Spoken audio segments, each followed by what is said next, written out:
Be a 32 ouncer for me. Sides? Of course. Nice. Yeah, we got cream spinach and twice baked potatoes. My wife will probably start things off with a shrimp cocktail and a wedge salad. Wow. What about you, Wop? What is your wife making for you? I'm not sure. Probably steak.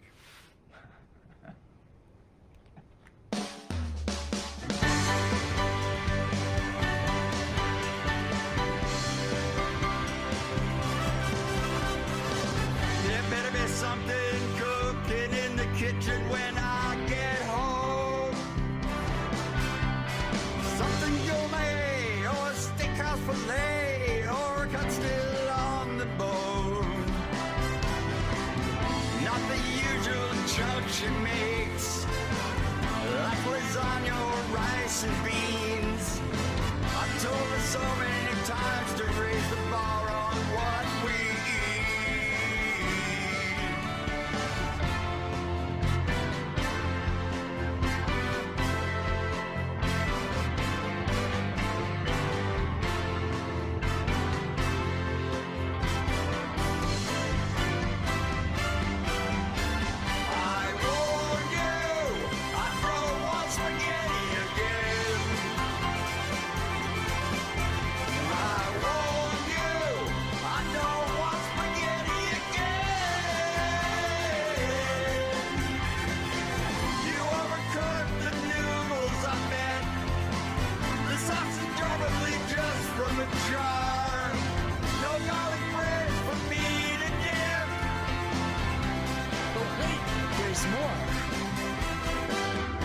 Spaghetti was just the first course. I know you're hungry as a horse. I got the entree to turn you on. I can be hooked on the show.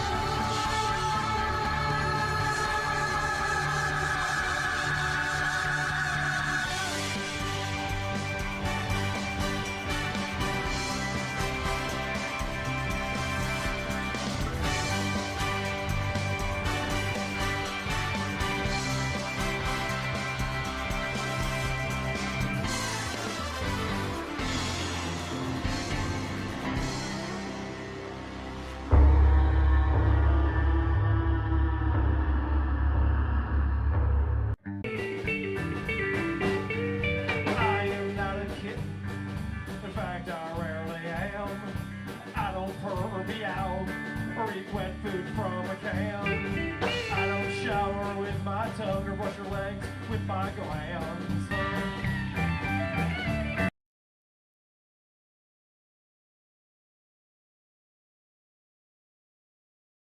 Say, I have a boyfriend as I see the ladies walking along one by one.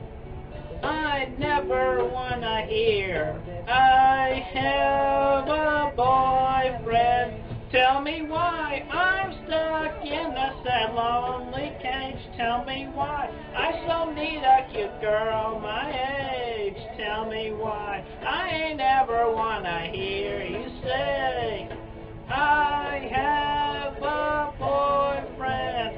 And I'm not too happy, and I am lonely, so that's why I need a girlfriend.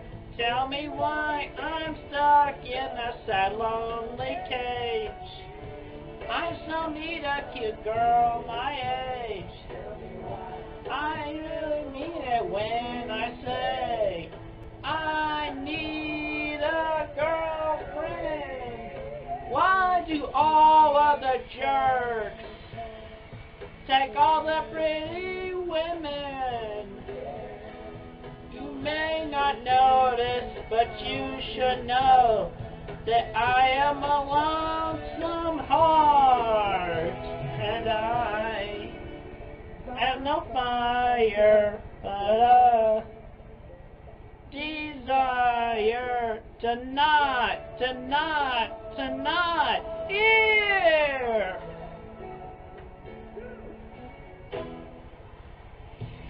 Stuck as a virgin with rage. So need a cute girl my age.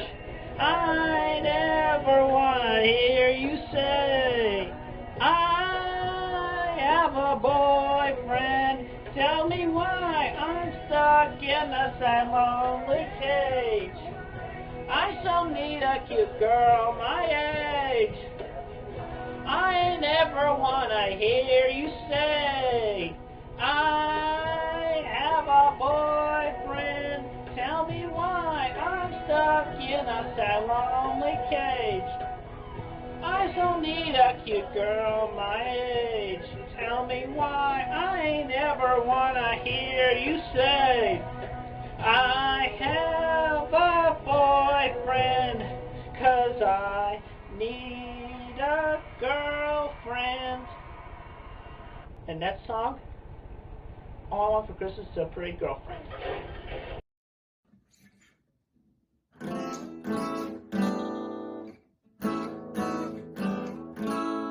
Oh, hey, welcome back.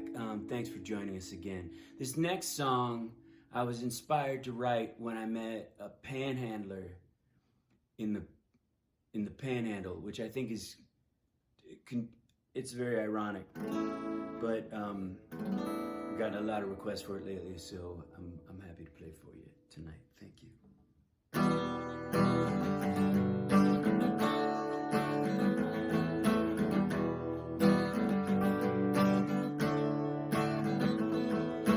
Florida man used a salami to stab his neighbor. Florida man is a compulsive masturbator. Florida man shot himself and noticed 2 days later.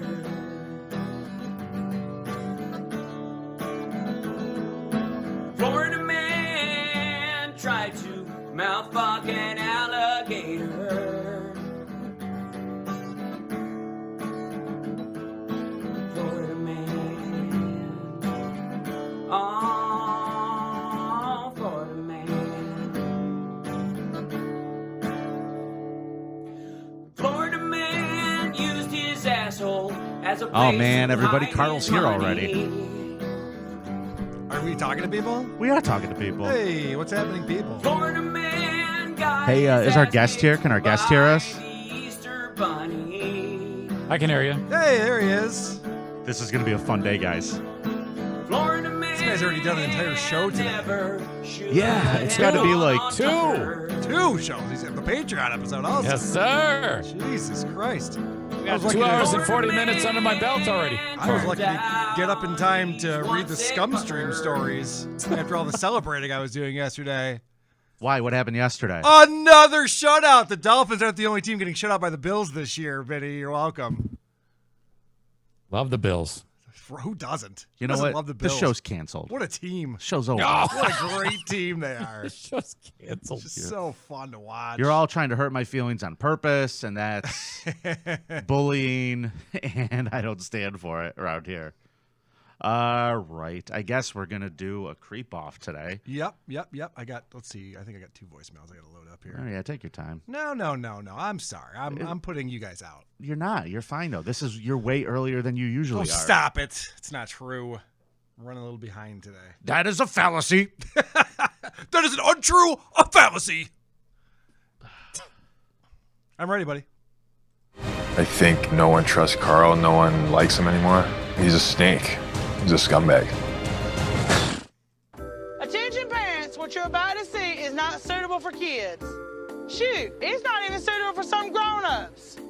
You might want to walk away now if you ain't into these type of things. I'm going to give the people what they want. Sensation, horror, shock.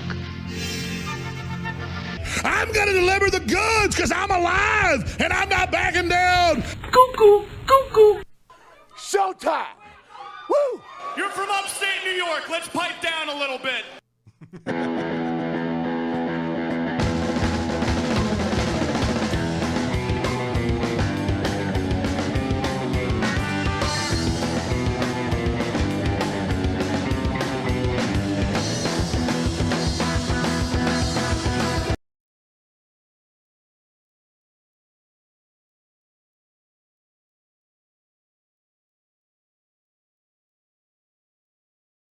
Carla. What is happening, Vinny? Oh, he's so smooth with those intros. It surprises you every time that you have to play drops right before you announce your name. How does that happen every single week that you forget that? Also joining us today to celebrate, because it is Jocktober. Jocktober. To celebrate radio and radio personalities, Eric Zane from the Eric Zane Show. What's happening, my buddy?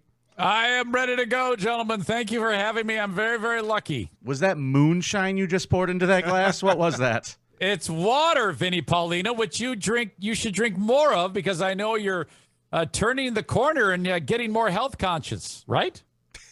He is? It's not the Vinny I know. What is this, like intervention? Is this an ambush? Yes. Is this what this is, Carl? Put the pizza down, Vinny. We I'm need not to talk doing to you. this again.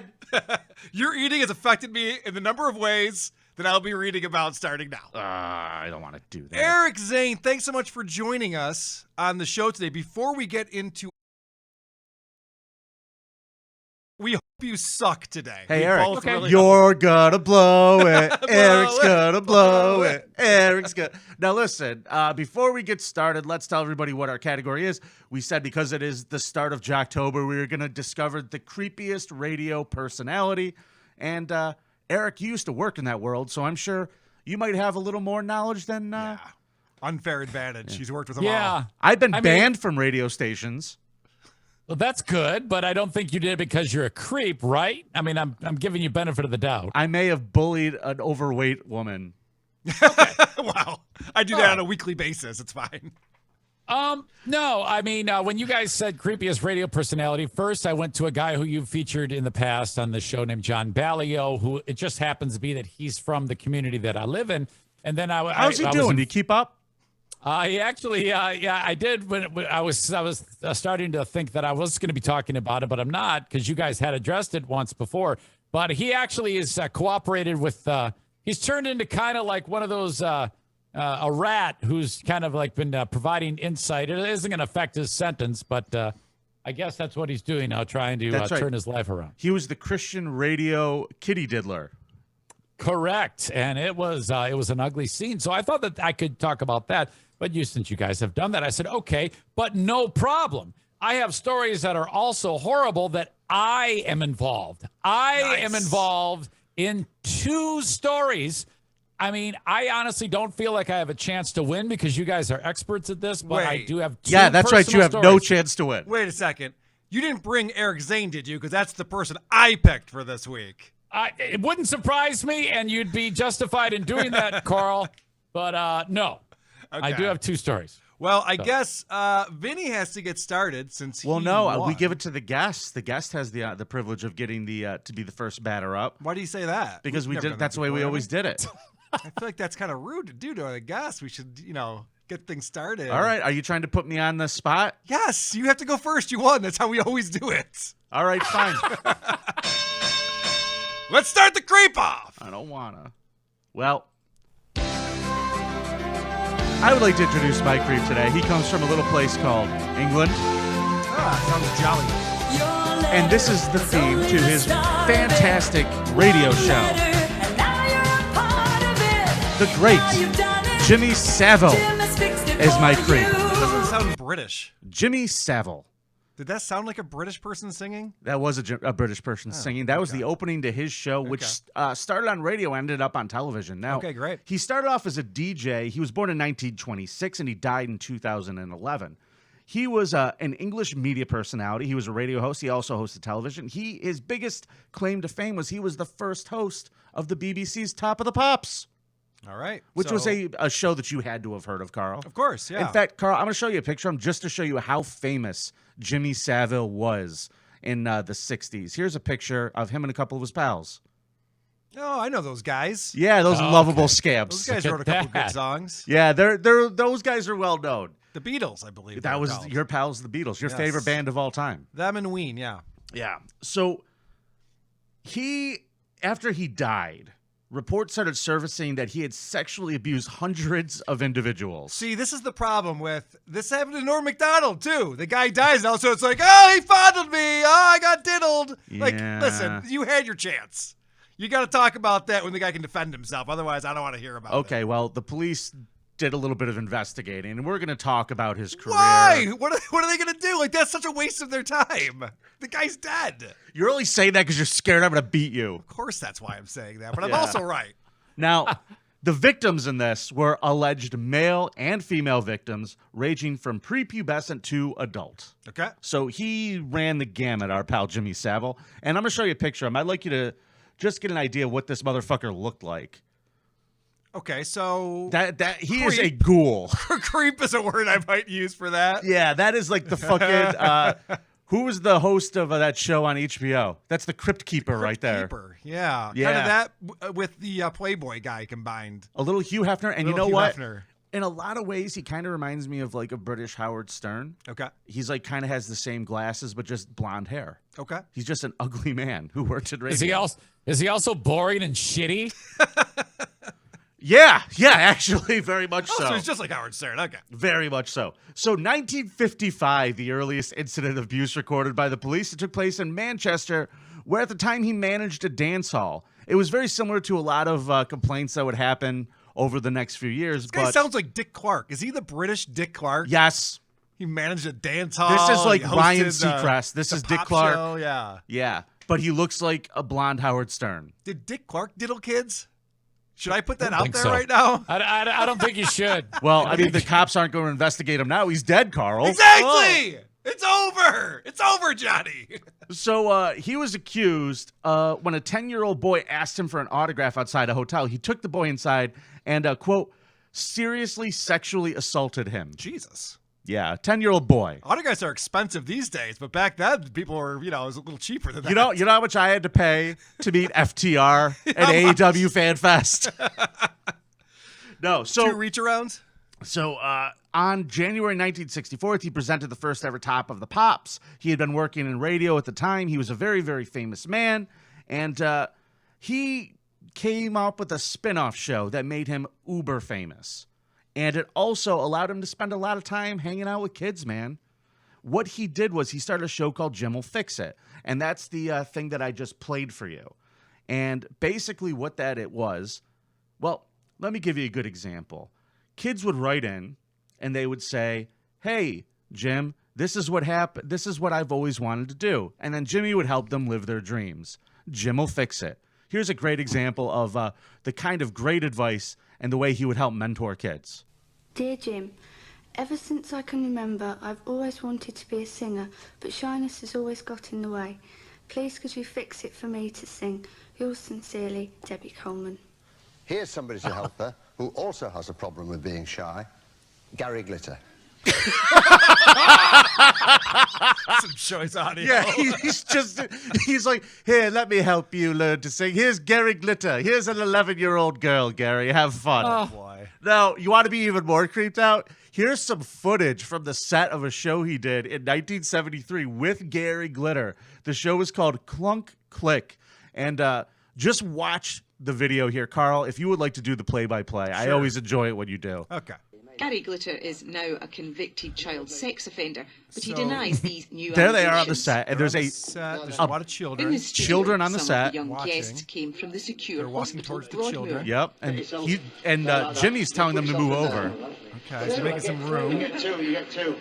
All right, so he's sitting in between them. I should be giving girls away. And Gary Glitter is between two teenage girls, and he puts his arms around them and brings them in close. He looks very happy, too. Yeah. All smiles. Savile's charity And then Jimmy fundraising sits down said to with a have couple raised more girls and over just... finds £40 million even more girls. gave him All right. special access to many institutions. He's got a cigar. And Very to classy, this man. No. When you hang out with young prepubescent girls, you always want to have a cigar. He just walked up, and Gary Glitter looked at him and goes, I get 2 of them? Yeah. And his response was, yeah, you get 2. right, Look so at me giving away girls. So he's friends with Gary Glitter. You win. All right? Is that what you want to hear? Well, my question is, you think about the parents back then, guys. Is there anyone in that community that has any fucking discretion and can't see? I mean, I know they don't know that these guys are rapists yet, but still, you get one fucking look at them, you're like, maybe you shouldn't go to the show. Yeah, I know. They don't look like they're not up to no good. I don't know how to word that correctly. Yeah.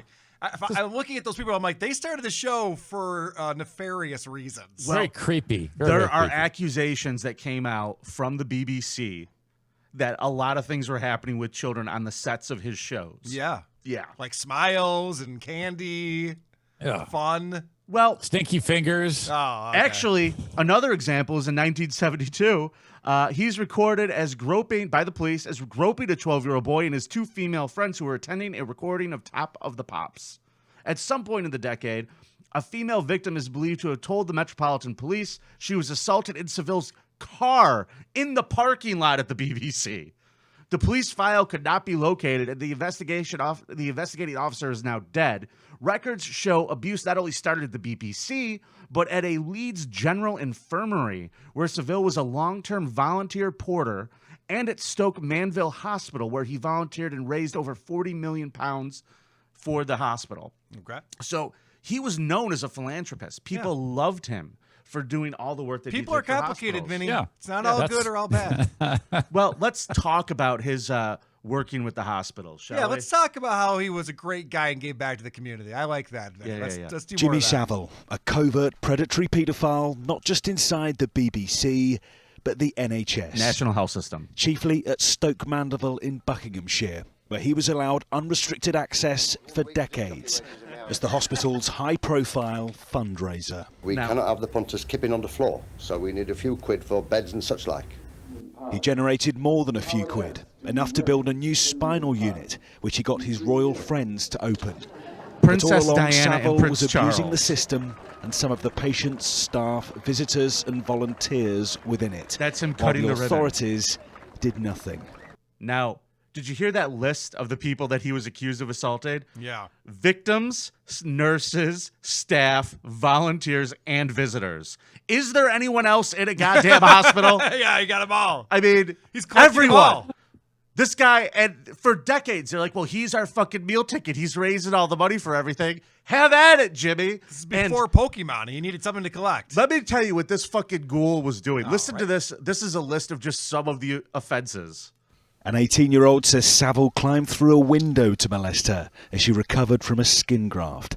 He sexually abused another woman in a wheelchair and inappropriately touched an 8-year-old boy under his bedsheets. Tickle, tickle. He also was Why is he accused. climbing through windows? That seems he probably has a key. Yeah, That just use seems the door. unnecessary. They built him his own apartment at the hospital. Right. Where he was just living, and he would get people to come. He raped some woman who was a musician there. Okay. Now, here's the numbers from the end of his stay with the hospital after all is said and done after his death and they did the investigation. The sexual abuse ranged from inappropriate touching to rape. Savile was an opportunistic predator who could also, on occasions, show a high degree of premeditation when planning attacks on his victims. In all, 63 people connected to Stoke Mandeville Hospital were abused by Savile. 63 people. Yeah, but some of them just wanted attention after the fact. Because especially when they have that range of like Can't believe you just said full-on knife point rape, and then other people just got fondled, their ball got touched or something like that. It's like, that's too much of a range. One trans woman accused him of fingering her. Okay. Well, you want to explain how that works to me? Well, I mean, they made the hole. They did make the hole. And then he Okay. stuck his fingers in That was it. post making the hole. Okay. Wait a minute, time out. What do you mean? Can't you stick a everybody's got an asshole? That's Couldn't what I you was do that? thinking. Yeah, Thank that's you, what I was Eric. thinking. Thank you, Eric. Carl's like, wait, how? Well, I don't go around figuring out trans women. I apologize. I need a diagram. I need someone to put together a tutorial video for me. So this guy is a real creep. Now, he kind of fell out of the limelight because obviously he was like a 60s, 70s character. Now we're getting up to the 80s and the 90s. So he was just hanging out at this fucking hospital, fucking diddling people for a really long time. And he was also accused of doing the same thing as he volunteered at a school for girls. Okay. And he denied ever being at the school for girls. What age of these girls in the school? High school, junior high, Yeah. young girls. So he's hanging out there. He liked the boys. He liked the girls. He liked the grown women. He apparently liked the trans people. Like I said, Jim will fix them all. If your butthole is tight, Jimmy will loosen it for you. He'll fix it. Yeah. There's one thing. He cannot be accused of being discriminatory. I mean, he's got it all covered. He does. And I give him a lot of credit for that. Now, in 2006, he becomes they do the final episode of Top of the Pops, and they pull him out of the fucking thing, and they have him come out and, hey, look, Jimmy Savile's back to host the last episode. And then that's when all the allegations started coming out, was in 2006, before he died. Now, they started putting out news articles linking him to the children's home that we were just talked about with the girls. He denies having anything to do with it, says he's never been there, and then there's pictures of him surrounded by children in front of the place. All right, but there's a statute of limitations on these things, Vinny. People's memories get foggy. So I don't remember everything that happened to me in college. I'm not going to go around telling stories now. The police opened an investigation, and because exactly the reason you said, what proof do they have? Right. It was so long ago. It's he said, all of them said. It's one of those cases. So this motherfucker starts suing all the newspapers who are reporting it. Okay, which is the thing that happens. But he did have one guy get close to him. A reporter Did he get named the great Michael Popak to represent him? He said, yeah, he did. He said, Michael Popak has the tape. Now, oh, no. Sue everyone. So he's suing everybody. And then he does an interview with a guy named Louis Theroux. And this is the only time. This is video, and the audio was basically altered just a little bit because I found this on YouTube, and the video of this is not really available. I'm going to show you the video and the audio so you know I'm not just making it up. This is him just riding. The fact that you have to say that we might think you're making this up makes me think that you're making this up. All right, go on. Proceed. But no, I don't give you no rope. I give you no rope. That seed for everyone, but he's making this up. Okay. No rope to hang me, motherfucker. Here's the video of Louis Theroux in the back of a van with Jimmy Savile discussing the allegations against him. We were nearing the end of our time together, and as we headed back to Leeds, it was clear that Jimmy was pleased about the press coverage of his broken ankle. But it struck me that his relationship with the press hasn't always been a happy one. So why do you say in interviews that you hate children when I've seen you with kids and you clearly enjoy their company and you have a good rapport with them? Right. Obviously, I don't hate them. That's number one. So why would you say that then? Because we live in a very funny world. Yeah, we do. And it's easy for me as a single man to say, I don't like children, because that puts a lot of salacious tabloid people off the hunt. Are you basically saying that so tabloids don't, pursue this whole isn't he a paedophile line, basically? Yes. All right.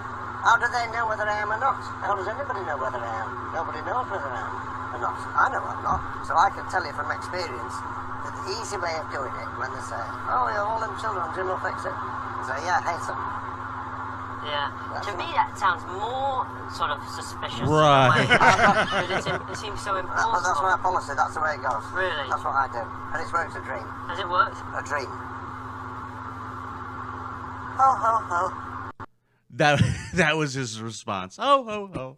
Well, I think I'm becoming Team Jimmy on this one. All he's doing, or all people have said is kind of what we talked about. It's all he said, she said. You got video of him with Gary Glitter, but outside of that, I mean, he fucking said he hates kids. Yeah. So I don't guilty know. by association is what we're talking about with Vinny's argument here. Huh. He obviously hates kids. Huh. Well, in 2013, after he dies, Scotland Yard came out after doing a very thorough investigation and labeled him a prolific predatory sex offender.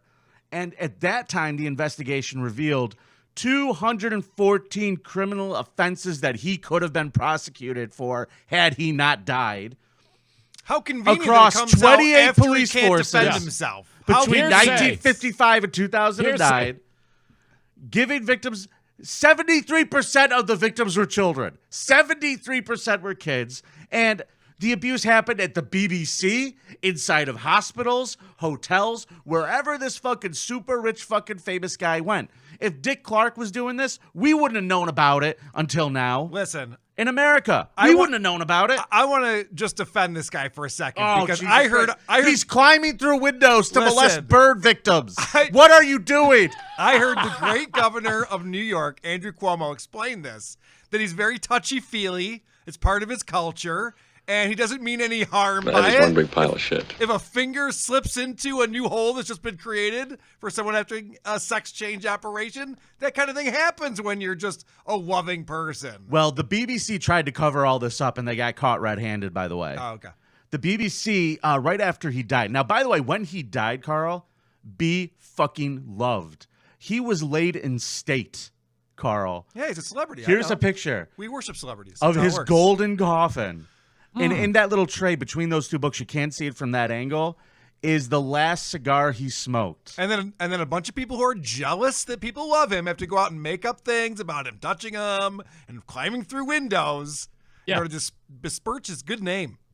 Pictures or it didn't happen. All I know is Yes! that a lot of loudmouth asshole kids. Yep, exactly. Well, it's probably a Facebook group is probably what all this is. I want to be part of that group. The BBC had investigated him, and there was a reason why they didn't have him around for a very, very long time. But because some of these things happened on BBC premises, the investigation that was done by news people inside of the BBC was shut down by the company, said don't do anything about it. I don't know if you know much about British TV, but there's another channel called ITV, which is like the big rival to BBC. They were like, oh, fuck this. We got all the dirt on them. And they aired a no-holds-barred documentary about him. Okay. And that also helped open up the floodgates. They hired private investigators who went out and got all this information. Then the cops went in and followed it all back up. And they're like, well, I'll be damned. He was fucking diddling kids. What a It great sounded use of like you everyone's almost time. said. It sounded like you almost said flood dick there for a second. Caught it. Why don't you mind your business? Why don't you mind your business? So yeah, that's my creep this week. All right. And I'm just gonna go ahead and just remind everybody he's also responsible for this shitty song. Vote for Vinnie. You can't spell Savile without vile. Oh, wow. By the way, I just want to go on record. I'm and sorry, say, Carl. What'd you say? Vote That for guy. Vinnie.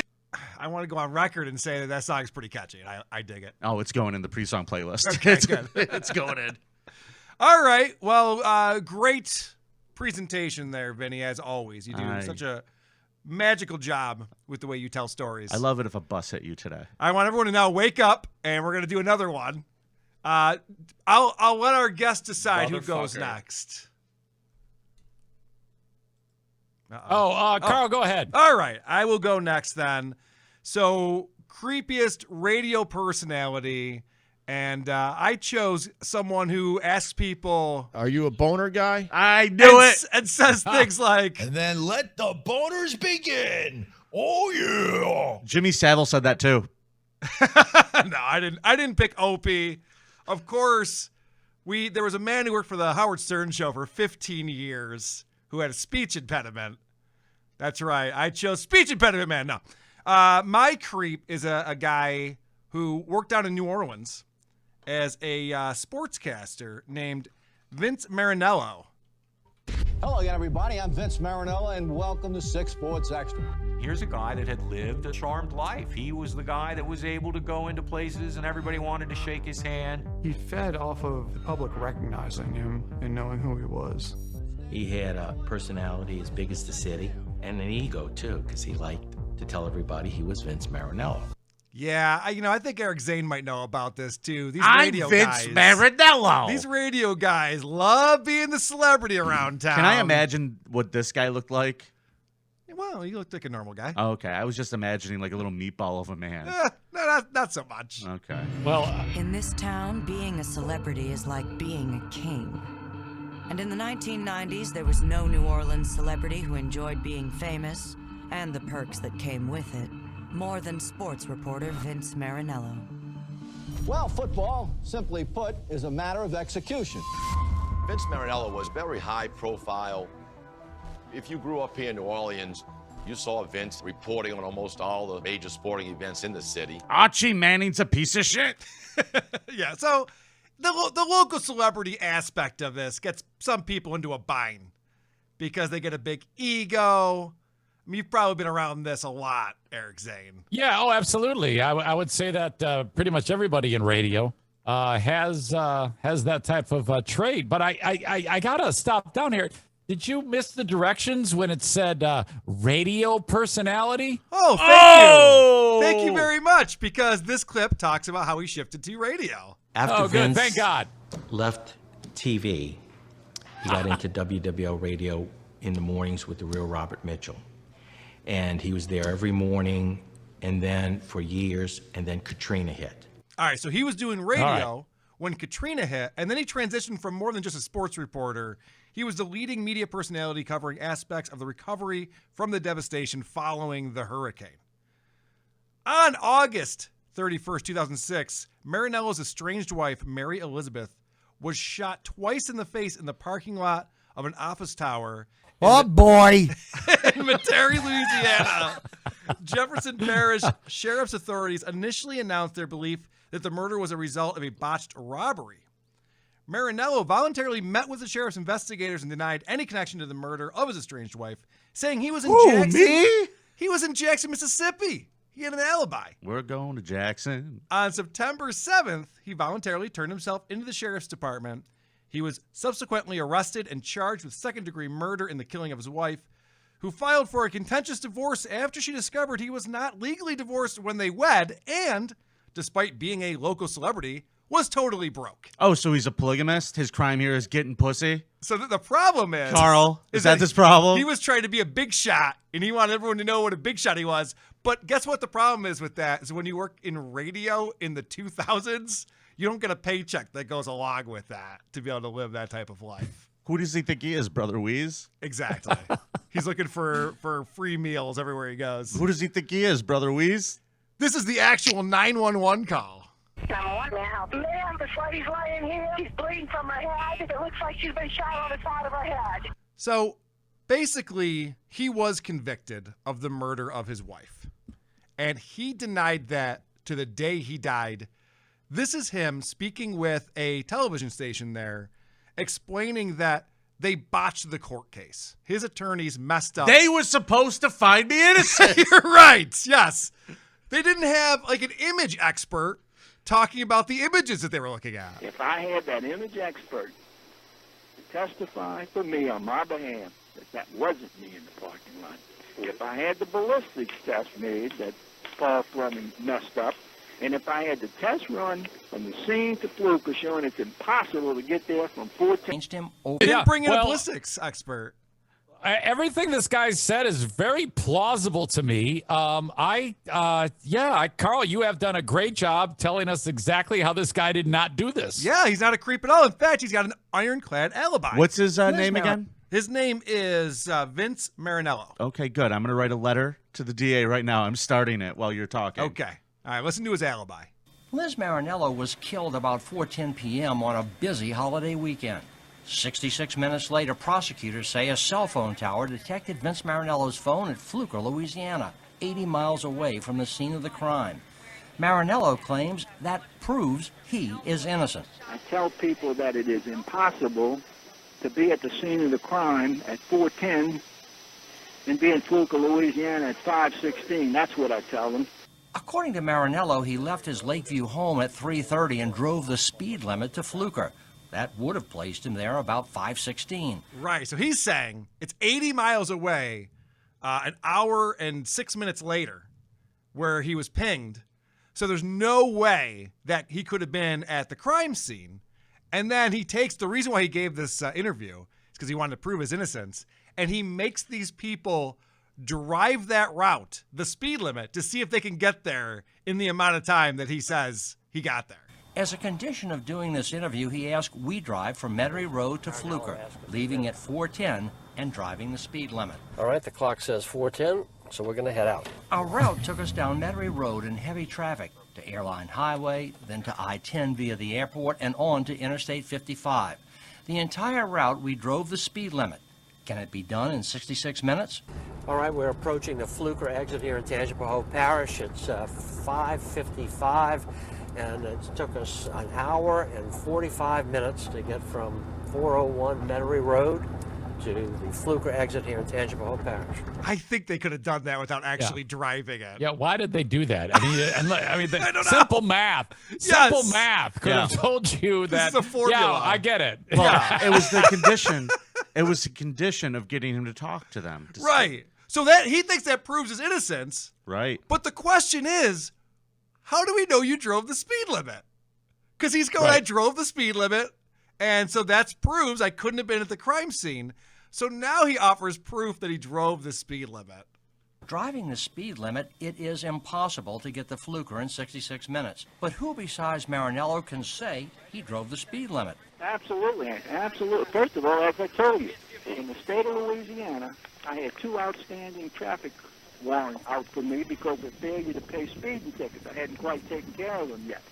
One was in Jefferson Parish, one was in East Baton Rouge Parish. So whenever I was driving in the state of Louisiana, I always drove either the speed limit or a mile under it so as not to attract any traffic problems. There's proof. He's gotten so many speeding tickets, he has to drive the speed limit. Why would an experienced speeder be speeded? Right.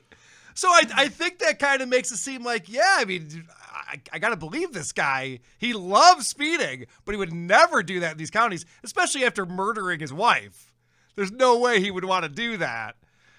So let's figure out, guys, because from everything that I'm hearing, I don't know why the jury found him guilty of this, right? They don't have any proof. In 2008, he was convicted and sentenced to life in prison for killing his estranged wife, Liz, in an old Metairie parking lot. The prosecutor said he wore disguise and waited for her as she left a therapy session. They used cell phone records to show he drove to Mississippi after that murder and said he left a checklist he made before the killing. Marinello has always maintained his innocence. Oh, okay. So this is the problem with the defense here. He left a checklist? Surveillance video around the scene of the crime recorded a figure matching the description of a suspicious person seen leaving the scene on a bicycle. The surveillance video showed a 15-minute sequence of images of a man fitting the description of the disguised Marinello pacing back and forth in the parking lot. The suspicious person was described as a scruffy-looking white male with a beard and dark complexion, and was reportedly seen loading a bicycle into a white Taurus, matching the description of a vehicle seen leaving the crime scene. The white Taurus was later found outside of Marinello's residence. The key piece of evidence leading to charges was a sheet of paper with notes and a diagram found in Marinello's FEMA trailer during the execution of a search warrant several days after the crime. Damn it. This was characterized as a to-do list for the murder and its aftermath, and contained written notes about a gun and its disposal, a bike, and a disguise. It was determined that Marinello recently purchased a disguise. For a murder surprise party, officer. Then they found that he purchased the disguise, had purchased bullets for a .38 caliber gun, and the nylon-coated bullets purchased by Marinello were unusual and were the same kind as found inside Liz's body. You think you can get away with that without having legal ramifications? You're out of your fucking mind. So the guy wrote down everything that he was going to do and then left it in his trailer, only to be found when they executed the search warrant. Now, the kicker is this report where he went on afterwards to prove that he was innocent. He's this like, is so dumb. He's like, you can't drive. You can't drive that far. There's no way. And then they go, yeah, but hold on a second. Weren't you found in Mississippi? Because his alibi was going to be he was watching football with friends in Mississippi. And they're like, yeah, weren't you in Mississippi, like, just right after that? And he says this. But if Marinello was in Fluker at 5:16, how does he explain getting to Byram, Mississippi, 99 miles away, by 6:15? Once I crossed the state line into Mississippi, yeah, I opened that baby up 90, 95 miles an hour. So now they know that he was in Mississippi an hour later, 99 miles away. He's like, well, yeah, I was driving like a maniac after that, of course. Yeah. Oh, my I put in Tom Petty's Running Down a Dream, and I put the pedal to the metal. And yeah, you're damn right, I hit the gas. That's what you do on the open road. So Vince Marinello is a dummy, which is not a shocker because he was a media personality. And I believe that he was a creep who murdered his wife. Okay. That's my presentation for today. Okay. Now, how many 10-year-old boys did he diddle in a hotel? Well, I mean, this guy was actually convicted of a crime where there was a victim. I didn't mention that they had to actually rip out his tombstone because people were defacing it and it was becoming a problem at the cemetery. Well, those people are creeps then. And I also forgot to mention that Steve Coogan will be playing him in the biopic coming out soon. We'll look forward to that. Okay, a film. It ought to be great. Sounds like a lawsuit. Yeah, does his family get any say in the direction of this film? How is this going to work? to be a wonderful remembering. Okay. All right, with that, Eric Zane, take it away, my friend. Okay, gentlemen. The first instance of creepiness that the show was going to be heard on a station out of Youngstown, Ohio, called Y103.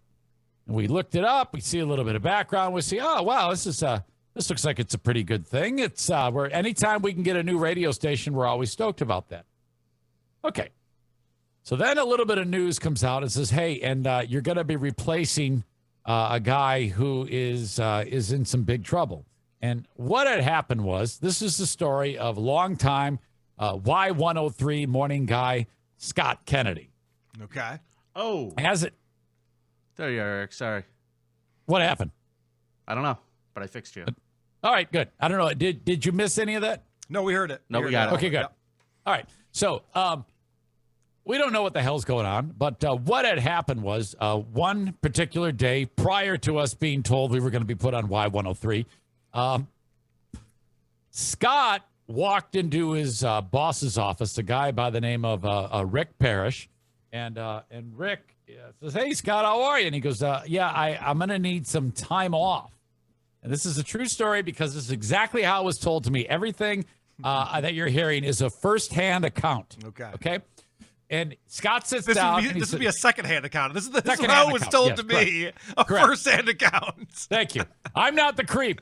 Second-hand account. Okay. Sits down. And he says, "Yeah, boss, I need some time off." And he goes, "Okay, well, no problem. You've got it banked up. What's going on? You just taking a vacation?" And he says, "Well, I'm going to be leaving, but it's not a vacation. You see, I'm going to be arrested. It was a federal indictment is coming down on me, and I was informed of it, and I have to turn myself in." Turns out that there was a sting operation trying to catch people who had child pornography, were involved in this big child pornography ring. They were sending you through messages and bottles. And it's a sting joke. Yeah, Come on. Come on. He was involved in this, and they pulled him off of the air, and sure enough, an entire investigation, and he ends up pleading guilty to this, which was probably the best thing he had done. They've ended up finding like 300 plus images on his device, including there was actually a local angle to it where there was actually local people being horrible things taking place and videos and things like that happening that he had access to. And this one person in particular who was involved in this actually sued him for millions of dollars for the exploitation. Who sues a radio guy for millions of dollars? I know. Good luck with that. Well, Come on. It turns out that the person who was suing the young person and her family ended up only getting like $3,500, which is kind of gross. Yeah. But he was sentenced to 51 months in prison. He's long since out. But what was also interesting is when we started on the radio there. I have a question for you. I'm sorry to interrupt your flow. No, it's all right. Had he accrued 51 months in vacation time? Did that work out for the station? I don't think so. I don't think so. Okay, bummer. Here's the thing. When we started, Women on get this maternity radio leave station, and shit. This poor guy can't get. I would have had an argument or two. Seriously, it's a double standard. You don't get penal leave. Scott Kennedy, he had a large group of people who loved him very much, including the people that worked for him. And here's how I know that. When we started on there, we did a road trip from Michigan to Youngstown to kind of like, meet the staff. Hello. And it wasn't long before we got an idea that they were not thrilled with us being on the radio station. Now, I don't know if this was a little bit of, a lot of times when you replace somebody who's been around for a long time, you don't want to be the person who replaces the guy. You want to be the second person. Unless it's Kimberly and Beck, then you're fine. Yeah. You're welcomed as a hero. What Eric Zane is saying is you don't want to be David Lee Roth. You want to be Opie and Anthony. Yes, you need Fair that enough. buffer in Fair between. enough. Yeah. Thank you. What I was struggling to say, that is exactly what the case was. And this was never more evident than in this case right here, because everybody seemed to be really cold towards us as we entered the radio station. And In their defense, they probably listened to your show a couple times. That's true. Maybe that had something to do with it. But then the one thing that led me to believe that this was absolutely, they love this guy, is when they're talking about the incident, The actual words, instead of like, I mean, if I raped a kid, you would say, yeah, Eric Zane, he raped a kid. Okay, that's what happened. Could you please isolate that? Oh, I got it. Don't worry. Thank you. That's going on the board. Fuck yeah. Eric Zane, shit. When we're sitting there having a conversation with these people, occasionally would come up, and this one salesperson in particular, she goes, yeah, ever since what happened to Scott. Oh, weird. And we're like, well, wait a minute. Now, nothing happened to Scott. Scott fucking downloaded child porno onto his computer and got busted for it. Nothing happened From a Fed. to Yeah. Scott. Right. Yes. So that gave you an idea of how that all turned out. So he ended up getting 51 months behind bars for that. That is my one of two personal experiences with someone very, very creepy in radio. But he must have been a great guy if people were defending him who worked with them for doing something that terrible, because I would disavow.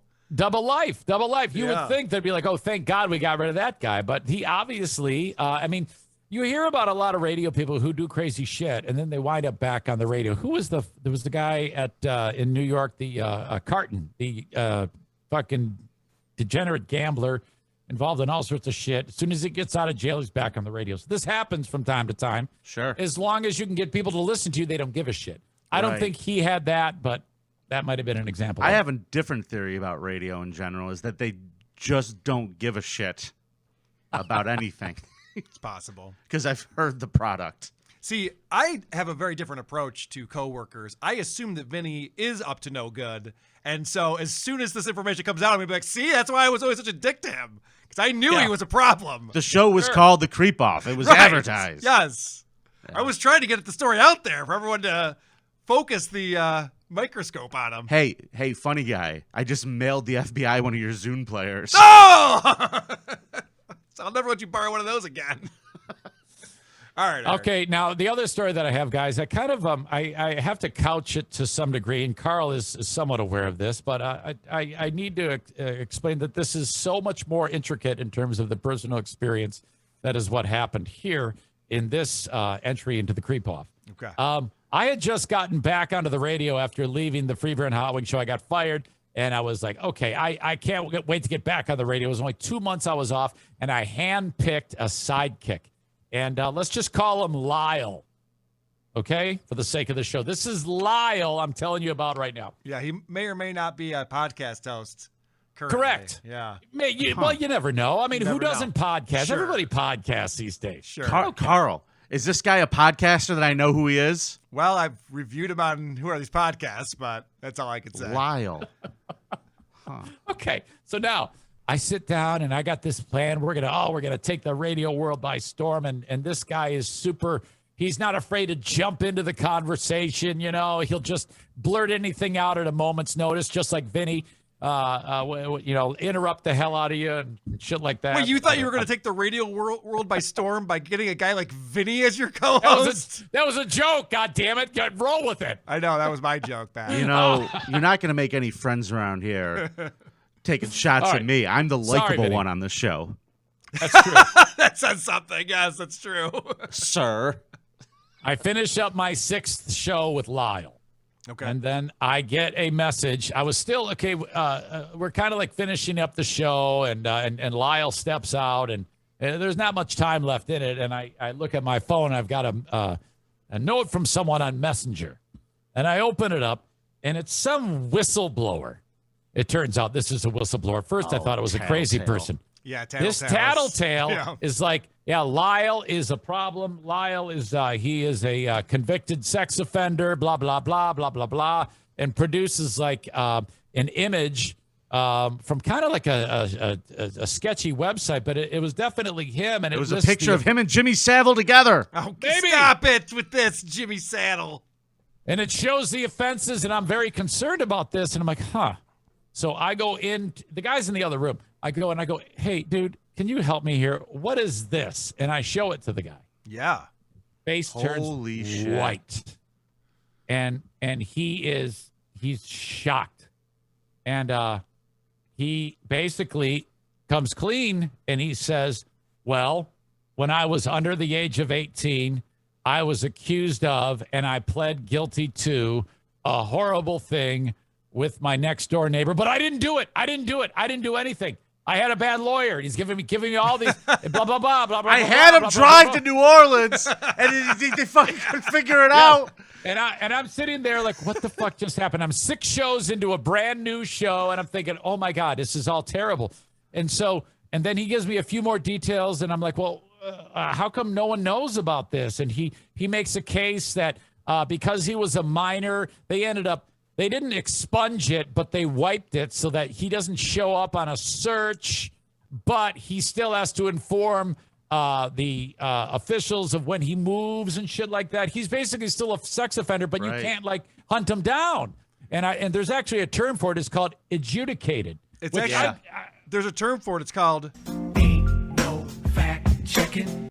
So do they do background what do you checks? call somebody who's an adult who comes over to meet a child home alone after a sexually explicit conversation? What is that called? Yeah. Well, Carl, I'm way ahead of you because that's the next part of the story. I said to the dude, I go, you stay there. I'll be right back. I do what I'm supposed to do. I immediately go to my general manager and I explain to him everything I just explained to you. And he's like, what? And first thing he does is he yells to HR. He goes, get me the application. I'm not kidding you. He screamed it out. Bring me Lyle's application. You get the application because if he said yes, because they ask you, have you been convicted of a felony? Okay. He wrote, no. That's the background check? No. I'm not did you graduate college with all A's?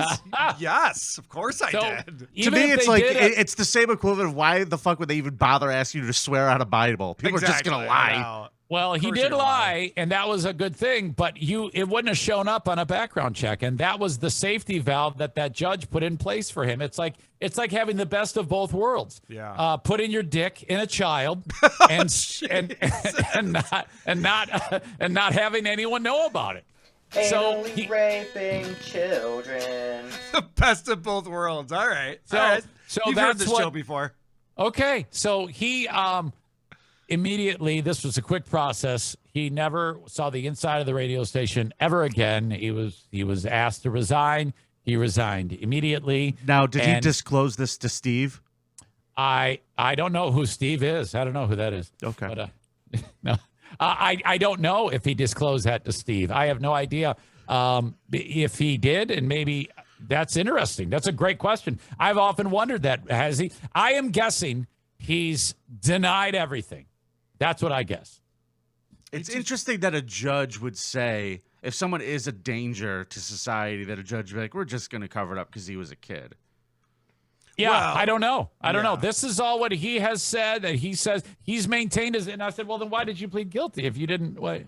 Oh, no, it was a bad lawyer. That was the excuse. I had a bad lawyer. We've had so many people that we've talked about on this show where this exact same thing has happened, where they did a whole bunch of real heinous shit before they were like over the age of 18, and it got covered up, and they were able to go out into the world and fucking start problems. And it always blows my mind that judges have the ability to do this. I think that there should be some type of consequences. Like if a judge has a really bad batting average on this, right. There should be something. There should be some type of ramification to the judge. And I've had people say to me, you're not doing a very good job of couching who this is. Anybody who knows anything about you knows exactly who that is. And I'm like, yeah. And all they have to do is go listen to WATP episode 268. Oh, jeez. All right. Well, And here's the thing. Here's the thing. If this guy, if he ever said, hey, Eric Zane, I'm suing, it's like, well, all right, motherfucker, put your hand on the Bible then, and you're going to have to reveal everything that I've already said, so you're fucked either way. So I don't give a fuck what you do. Right. Well, this has been a fun episode.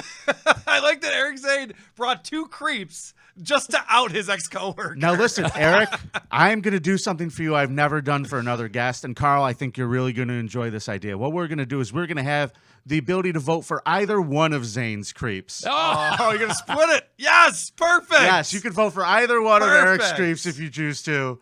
Thecreepoff.com this week. That's smart, Vinny. And I don't say that very often. You might want to ISO that, too. Oh, I just did. I got it. Can I combine my creep points then? Nope. Why not? No. You brought 2 creeps. 2 creeps. It's on you. We got 4 creeps this week. 4 creeps to choose from, ladies and gentlemen. You know what? I'll add it up in my own brain. That's a moral victory. I would end up beating the shit out of both you fucking morons. Oh, congrats on all your moral victories over there. So, ladies and gentlemen, don't forget to vote at thecreepoff.com this week for any one of Eric's creeps, and particularly Jimmy Savile. And Carl's guy was just stupid. He was stupid. I know. It's maintained his innocence until he died at the age of 82 of natural causes. Just last year, February 2020, is when Vince Marinello finally kicked the bucket. He died of boredom of constantly explaining himself to everyone. Yeah, that he wasn't a ballistics expert. We know. You've told us this, Vince. We get it. Every time. How could I have been there? It's an hour and a half later. All right. So, are you guys ready for some voicemails? I am. All right. I got a message from our good friends, our sponsor, the city of Syracuse. Good. The Creep Off voicemail segment is brought to you by the city of Syracuse. Our upcoming EDM festival is expecting 10,000 visitors. It is said to be the country's largest gathering of that weird guy from work. See you in Syracuse. That's more goofy on EDM than Syracuse. Are we going to have a conversation with McBride soon? No, it's fine. All I'll right. go along with that. This one came in from PLB. Hi Carl, this is Brian Laundry. This is how I talk. Thanks again for letting me stay in your basement. I really appreciate it. You're such a good friend. Just to let you know, I won't be back till late tonight. I've arranged to meet a Tinder date on the edge of a very precarious cliff. But save me a White Claw for after, okay? Love you. Bye. Love you too, Brian. Mm-hmm. That was nice. Brian gets around. You never know where he's going to be next. All right. You know what? I'm going to get a phone call from Dog the Bounty Hunter now, and I do not appreciate that. Oh, my God, Dog. So this one is about the possibility of you and I having to do a tandem consequence if we lose Eric Zane today. Right. All right. So I don't like the guy that's coming at you, Vinny, who was talking about Carl's handsomeness. Oh, sorry. Wrong one. Here we go. Uh-oh. I'm going to fix it. It's my bad. Next week, when everybody votes for Eric Zane and you guys both lose, honestly, I don't know why we're discussing any consequence other than you two 69ing. I mean, it's measure should pass, no problem. Also, Vinny, I noticed you're so fucking fat that you can't even say the TW sound, like 20. Instead of 20, you say 20, and 12, you say 12. Why is that? Is it genuinely because you're so fat, or is my own personal speculation off on that? Please provide some comment. Thank you. Comment? Really? Yeah, I got a comment. Go fuck yourself. That's my comment. Oh, yeah. That's my comment. Yeah, but can we hear you say those words? I don't think he wants to. 20, 12, 20, 12, 20, 12. That's how I say fine. it. Sounds fine. Don't worry about that. What do you think I'm going to be shit. sitting here going, 20? Like, just drooling on myself. What the fuck, you people? All right, more people discussing consequence possibilities. Yeah, I was thinking about the 69 consequence that you're going to have to do next week, and I realize you probably don't want to stick with your team who's spinning the wheel. So, you could have some things on there like, one spot could be Karl licks the butthole, one spot could be Vinny licks the butthole, or also thought, like, Eric Zane's going to win for sure, but if Vinny gets more votes, maybe he's on top, and if Karl gets more votes, maybe he's on top. A lot of options here. I don't think it's just a one and done, do it, video it, and everybody likes it. You can have a little bit of fun with it. Nothing about that sounds fun. The only 69 Vinny's ever been a part of is Beef with Broccoli from Chen Garden. It's a number 8, you idiot. Now, folks, Karl and I will not be 69ing if we lose to Eric Zane. This is correct. Sorry to ruin it for you. It ain't going to happen. But I do like part of that idea there. If we have to do... Okay, which part? Was it the butthole licking part? Which part of that? No, I think the part about you licking my butthole. But no, what I like is the idea that if we put different spots on the wheel where there's just a consequence that specifically goes to one of us, it's like one of us gets a ticket out if the other one lands on it. Okay. So that means there's a chance that one of us might not have to do something horrific. We don't even have to talk about it because I have a feeling I'm going to win this week. Oh, God. So it'll be fine. Bullshit. Everybody forgot both of yours. I got a voicemail here. Hey, Karl, this is for the creep off. I'm wondering, how long do we have to be a patron to you guys if we can get a pair of Vinny's underwear? Preferably with skid marks and possibly blood. I want to mount that on my wall. All right, bye. Love you, Vinny Winnie Dicky. Do you send out used underwear to listeners? I can't remember. your Only if policy they on specifically say, please don't. That's what I send them. All right. Yeah. I got one more here. And this one's kind of, I don't know if I'm insulted by this or not. Hey, Vinny Winnie People's Champ. I just want to say you kind of look like if Drew Carey ate James Corden, which I don't know how to feel about that. Also, I just want to say, Carl, the Bills were gay and the Beatles are still gay. All right, bye. Possibly pedophiles. They used to hang out with Jimmy Savile. When we were sitting outside during a downpour in Chicago, the south side of Chicago, and we found a little area with an umbrella, and it was me and Dick Masterson, my wife, and Vinny, and a guy comes underneath for shelter, and he goes, "Hey," he thought you were James Corden. Yeah, he leaned down and he goes, "Hey, are you that famous comedian?" And Dick goes, "Sir, what did you say? The famous comedian?" He goes, "No, it's not." And I looked at him and I said, "Sir, I'd really appreciate it if you just keep it low key, if that's all right." And he goes, turns around, and he's like, "Okay." And then he went away. I love that Dick put you in your place immediately. Yeah, Dick and I were texting yesterday. Made me laugh quite a bit. Keep an eye out to the Patreon. There might be a fun new bonus episode this week that Carl's not included on because he's mean.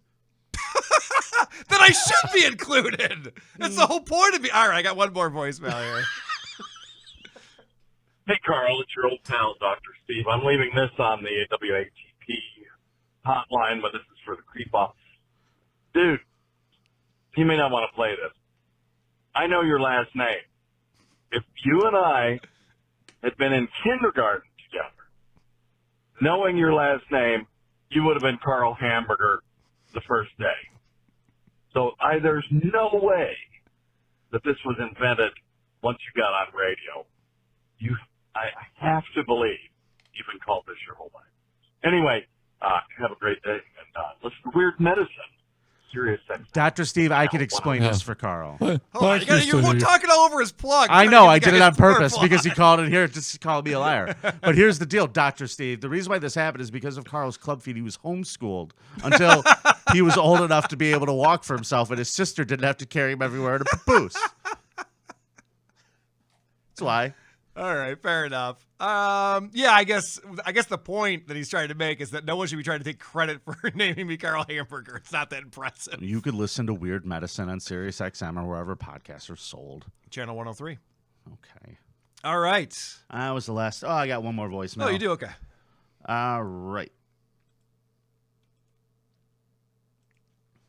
All right, so I don't like the guy that's coming at you, Vinny, who was talking about Carl's handsome I'm 1/4 Italian, so I'm not as Italian as you, but I know I'm fat just like you, Vinny. I'm fat.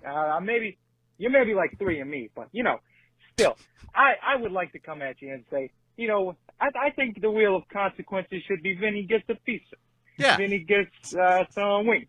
Yeah. Vinny gets to watch TV all night. Yeah. I think that should be on your handsome, sexy Sicilian Italiano wheel of consequences. And Carl should be like, I don't know, you get to stick a fish hook in his mouth or something like that. He looks like a fucking weird guy. I don't like him. I don't like his club feet. You should like did you bind him? Fucking Asian guy. Whatever. I'm done. Okay. Bye. That ended not strong, Wow. but I do like his ideas. I like he really went hard with he looks like a weird guy. I like that he goes, "Hey, look at me, I'm a 1/4 Italian over here. This is how us 1/4 Italian people talk." Oh. He Can only you makes imagine like if he one. was Sorry, if it was full Italian? No. Holy shit. You wouldn't understand a word. It'd be a fucking talking pizza. By the way, Pizza the Hut, I don't know if people know this, but Vinny almost got that in the audition. They're like, good, we don't want to do makeup. Actually, this guy might be right for this part. I was going to sue them because it was a little too close to my character, Vinny Pizza Pilino. And I just don't.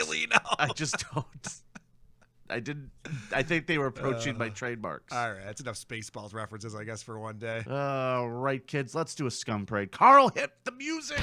Watch out for the Scum Parade. Oh no, it's the Scum Parade. Look out for the Scum Parade.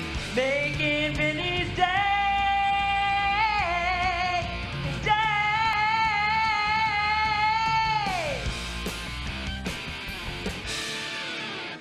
Ow. Fuck yeah. Now, Maine. A woman was so desperate to spend time with her boyfriend that she made bomb threats at his workplace so he could get the day off. Interesting.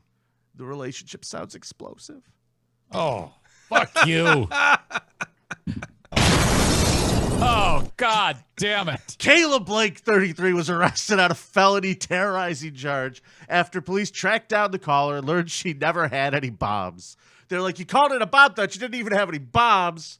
Well, yeah, I mean, that's the good news, I would think. You're going to dummy prison. Yeah. Like, they seemed upset that she didn't have a bomb, the way they phrased this in the article. That's the good news. She didn't really have a bomb. The cops like, she didn't have a bomb or nothing. She wasn't planning on killing any of the 400 people who work at that plant. What's her problem? The women's bizarre attempt to get her boyfriend out of work happened Thursday in the city of Pittsfield. The suspect is accused of calling state police 2 separate times that day, claiming she was going to bomb Puritan Medical Products, the medical manufacturer where her boyfriend works. The threats forced the company to evacuate the facility and shut down operations for the day, a move that affected, like you said, Carl, 400 people. This woman sucks, all right? The conversation that morning, I know exactly what it was. You come on, hon, can you call in sick? Why don't you call us? Let's spend the day together. And he's like, listen, I got to go to work, okay? Yes, I do have sick time, but I need to go to work. This is what I do. No, call in sick. Stay with me. And also, the bomb threat thing, very short-term solution for this. If you want to spend more time with your boyfriend, chop an arm off. That's going to be a few months right there. Give him COVID. Get creative. Do something that's going to get him out of work for longer than one day. Name the motherfucker if you want him around more. Right. Hobble him like Kathy Bates did in Misery. I'm guessing that this woman's never had a boyfriend before just because I saw the photo of her in this story. She doesn't really know how to act around that. This woman, I hate using this expression, but in this particular case, it's accurate. This lady looks like me. This lady looks like me. She's an ugly version of Vinnie. Yeah. It's pretty bad. That's the nicest thing you've ever said to me. I know. For there to be an ugly version of me Yeah. makes me pretty all right. Pretty bad. Now, she's being held on $1,500 bail. This is a really silly thing. When I was in high school, I don't know if I ever told you this, but my senior year, there was a dude, like the week of final exams, I believe it was 6 or 7 school days in a row called in a bomb threat successfully. Okay. So I think it was right before 6th period, every day we all had to go stand out in the parking lot. And the police were pissed off. The fire department was pissed off. The dogs don't like it because there's no action in there. Yeah, and then everybody, because it was happening every day, they made us stay late. Yeah. Because of this kid. So by the time they did catch him, everyone was super pissed off at him. And his whole thing was he wanted to be the hero, just like this lady. But you're not the hero when you call in a bomb threat, kids. We had tons of bomb threats in my school, too, because those idiots would be like, oh, there's a bomb threat. We have to give everyone the whole day off. So that's how it started. Like, if there's a bomb threat, everyone goes home for the day. Very bad decision, because then they wise up. They're like, oh, no, actually what we'll do is we'll sniff out the gymnasium first. And if that's clear, every asshole has to go to the gymnasium until we sniff out the rest of the place. And then it turned into like what you said, Vinny. Everyone just had to stay later, and the day just went as long as possible. Now, these motherfuckers, they got medical supplies that they got on, they have to pump out for the shipments. This just fucks everybody's life up because this bitch needs somebody to cuddle with. Ugh, yeah, she's the worst. Yeah, here's a bomb threat for you. I'll be opening for Harlan Williams. Hey! At Comedy of the Carlson. There's your bomb threat. It's not just a threat, people. It's a promise. It's a promise. This story came in from our pal Herb Beta Patched, our resident in Syracuse. Yes. Syracuse, New York, Attorney General Letitia James, New York's Attorney General, is suing one of Syracuse's most notorious landlords, John Kiggins, over lead paint violations that she said have resulted in the poisoning of at least 18 children living on his property. Okay. Isn't this a good thing? I would think that eating lead paint is probably better for you than breathing the air in Syracuse. Yeah. Oh. Have you been to Syracuse, Eric? It's gross there. No, I'll take your word for it. It's pretty bad. The kids' moms were like, listen, I know it smells. Just lick the radiator. You'll feel better. Yeah. You'll feel better. The children were poisoned over 6 years while residing in 17 of an estimated 89 properties owned by this guy. James alleged in the lawsuit filed Thursday that chipping, peeling, deteriorating paint, and other conditions conducive to lead poisoning were all over these properties, and they're suing him. I don't understand why there's not like a criminal charge for this. Like, isn't this negligence? Yeah, I thought there was a criminal charge as well. He's being sued. That's all I'm seeing here. Oh, he's being, that's right. It said in the article he's being sued for his profits. He's a slumlord in Syracuse. That's not a profitable business. Are the police that fucking shitty that they can't even arrest him in Syracuse? It was like, meh. That's not a profitable business model, being a slumlord in Syracuse. If we wanted to get some money out of people, we could sue Moderna for all the profits of the vaccine that doesn't work. Oh, you guys aren't with me on this? There it is. There it is. You guys aren't with me on this one? Square peg, round hole. Fine mess you've made of things again. Now, the exposure to lead paint is undoubtedly dangerous and disproportionately affects black and brown children. They made sure to put that in there. This company took advantage of low-income families of color, failed to provide them protections required by law. What protections? Are they supposed to give them a fucking, gas mask before they go into the guy's properties? Yes. Like, is that supposed to be what you get, a gas mask for you and all of your children when you sign the lease? No, but you expect to go in a home that isn't full of lead, for God's sake, or at least have some type of abatement. I disagree. If I was walking into a home in Syracuse, I would just expect it. You'd expect something lethal to be laying around in that home. Yep.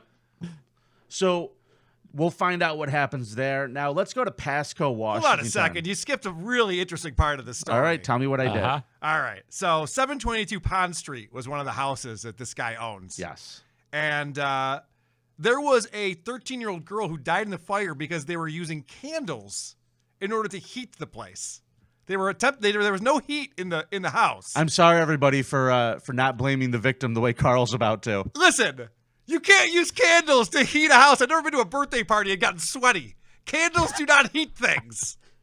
Also, every birthday party I've ever been to, I've been sweaty, you asshole. Yeah, you. Also, I did a little Googling street view of 722 Pond Street in downtown Syracuse. Everything's boarded up. There's garbage everywhere. If I was this guy, I'd be like, living in Syracuse is a health risk. What do you want from me? Maybe Stuttering John lives there. Yeah, it looked like somewhere the Stuttering John would claim to own. My numerous properties in Syracuse, New York.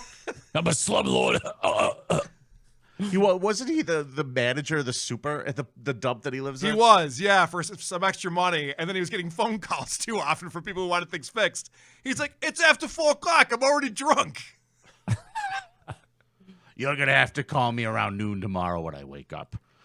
Pasco, Washington. Yes. Police say they don't know why a knife-wielding man boarded a school bus full of children and stabbed the 72-year-old bus driver to death. The family members of 72-year-old bus driver Richard Lenhart watched with heavy hearts as his alleged killer, Joshua Davis, appeared in court for the first time last Monday afternoon. They set his bail at $1 million, but nobody has any idea what the motive here was. Police say that Lenhart had just picked up the 35 students Friday at Longfellow Elementary School when Davis forced his way onto the bus, then stabbed Lenhart several times. The driver left his foot on the brake during the attack, and the bus crashed into a school parking lot. Ooh. The psycho on the bus goes stab, stab, stab. Oh, stab, stab, stab. Oh, shit. The kids on the bus all scream, scream, scream.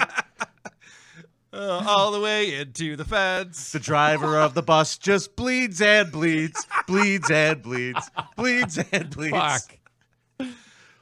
That's a fun day for these kids. Wow. They don't know why he stabbed the bus driver. I don't know why he came back to the scene of the crime. Yes. They picked him up because he came right back afterwards. I forgot my knife. Hey, are you going to use that? I could use that, please. Like this is such a cliche. The criminals coming back to the scene of the crime, and they're all like, "What happened?" What's all the commotion over here, officer? A video recovered from a home just feet away from the scene showed Davis parked a truck along the road before making his way to the bus. Witnesses said he left the area for a short time and then returned to the school where he was arrested. Police still are trying to piece together the motive behind the attack. There's no information to make investigators believe the men knew each other prior to the stabbing. I bet he's a crazy person. Would be my guess. Yeah. That would be my guess. Hey, speaking of crazy people, you ready for our last stop in the Scum Parade, everybody? Yes. Where are we going to? Texas. I want to point something out, Vinny. This is the second creep off in a row. I believe this is a record. We have not had a single story out of Florida. 2 in a row. What's going on with Florida, guys? Well, you Come know, on, pick up the pace. I'm not as religious as our next creep, but I'm going to tell you what my crazy Christian aunt would say. Yeah. It's the end times. Okay. I think you're right. A religious man from Euless, Texas, who was often seen reading the Bible, was arrested on Monday night in connection with the deaths of 3 people whose dismembered bodies were found in a burning dumpster. The Washington Post reported Jason Allen Thornburg, 41, who is also known to talk to God and expressed a desire to help people, has been charged in the killings of 3 people, a 42-year-old man and 2 unnamed women, and allegedly attempted past murders of 2 others. According to an affidavit seen by the Washington Post, Thornburg invited David Lures into his motel room at the Mid-City Inn on September 17th. Thornburg told investigators that he believed Lures should be, quote, sacrificed. First off, and I don't want to victim blame like sometimes I do, but who's going into a motel room with a very religious man? Yeah. I'd rather rent an apartment from John Kiggins and lick the wall. Yeah, I'd rather light some candles to heat my house. Fucking dickhead. Someone with a Bible invites you into a motel room? Pass. Nope. If you learn anything from any episode of this show, right. If someone has a Bible and they want to talk to you, go the other way. Yes, correct. All right. So he invites him into the hotel room. He decides this guy David needs to be sacrificed. So what he did is he just slit his throat, dismembered his body, and placed his remains in plastic storage bins.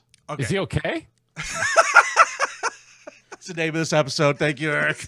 Is he okay? He's not. He's Thank not you. well. Episode 82. Is he okay? Not Thank well. you. No, he's not.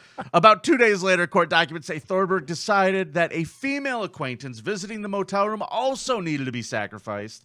The affidavit says that once again, Thornburg cut his victim's throat, dismembered her body, and another 2 days passed before Thornburg set out to kill a new victim, the affidavit said. He strangled a female visitor after trying to stab her initially and also dismembered her body.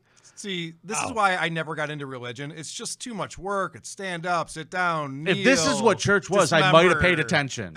I might have paid attention in Sunday school. It's too much. So, oh, man. This is such a fucking sick story. He then transported the remains to a dumpster on the outskirts of Fort Worth and set them on fire. Yeah. Lewis was identified by his tattoos, and the 2 other victims have been identified but not publicly named.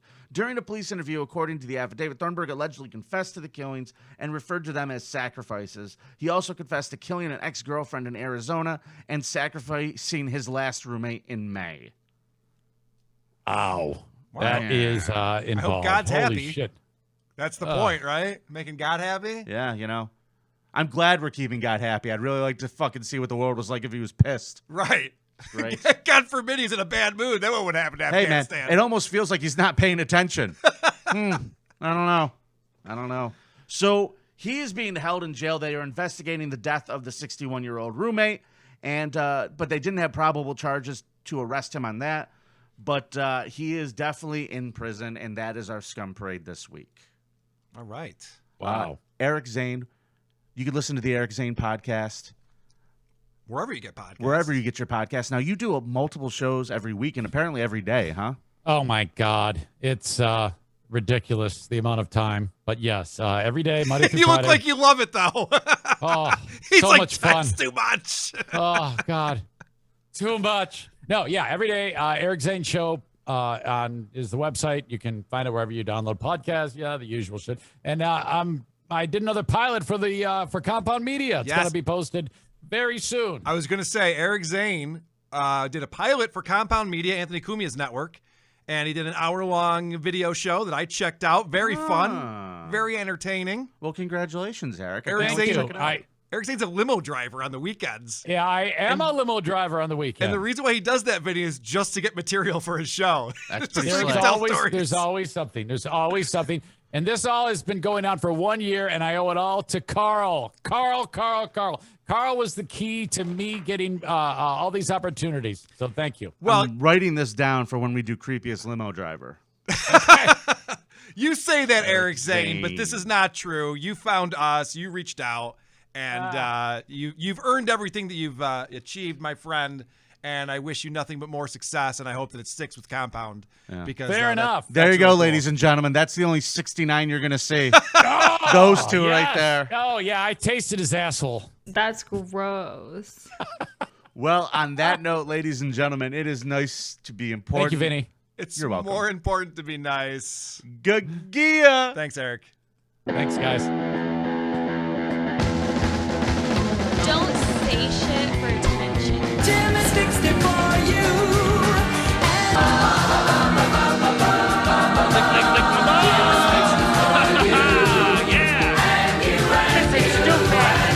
There's been no laughs! None! May your enemies be